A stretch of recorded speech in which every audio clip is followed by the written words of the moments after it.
Nimshukuru Mwenyezi Mungu kwa uhai na uzima, na kabla sijazungumza sana, naomba ili nisisahau niseme kwamba siungi mkono hii budget. Ili tukae sawa.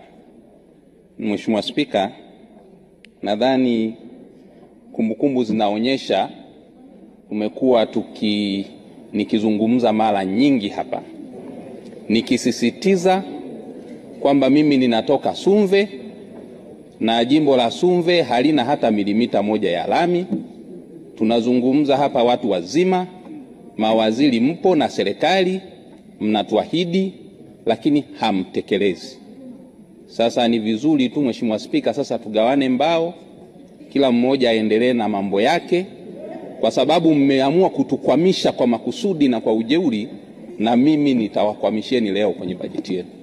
Sitaiunga mkono, nitashika shilingi mpaka ili, yani anajua hapa hamwendi kujenga wala nini, maana mmeshaniahidi mara nyingi sana. Lakini bora hata kama siwezi kuwapiga mkaumia, bora nionyeshe nimekasirika. Sasa hizi hasira za watu wa Sumve zidi ya hii dharau inayoendelea kwenye Wizara ya Ujenzi, nimetumwa kuja kuziwasilisha hapa Mheshimiwa Spika. Ni kwamba kumbukumbu zinaonyesha kwamba wilaya ya Kwimba iko mkoa wa Mwanza, lakini ni wilaya pekee ambayo haijaungwa na mkoa kwa lami. Si mimi nilianza kusema. Mwaka 95 Rais Mkapa akiwa anaomba kura aliahidi atatuunga. Haikufanyika. Mwaka 2005 Rais Kikwete wakati anaomba kura aliahidi, haikufanyika. Mwaka 2015 Rais Magufuli anaomba kura aliahidi, haikufanyika. Mwaka 2022 kwa sababu tuna uhaba wa ziara za viongozi wa kitaifa Mheshimiwa Spika, kwa sababu wakifika mkoa wa Mwanza wanakuhamishwa kwenda Kwimba kwa sababu hakuna barabara zinazoeleweka. Makamu wa Rais alipita akaelekeza wizara, mwende mkaone, mtengeneze barabara ile, hamjaenda. Sasa nafikiri nimeshagundua kwamba nafikiri sisi mkoa wa Mwanza tuliwekwa kimakosa, kwa sababu haiwezekani sisi ndio hatujaunganishwa.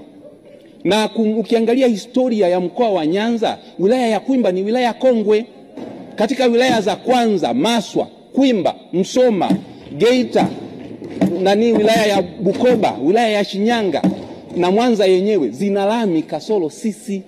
Tumezaa wilaya ya Misungwi, Busega, Magu zina lami kasoro sisi. Sasa leo nimetumwa tuje tugawane mbao humu. Maana haiwezekani sasa tukaendelea kwa tunafatafata tu hapa, tunawaunga mkono, mnatudanganya.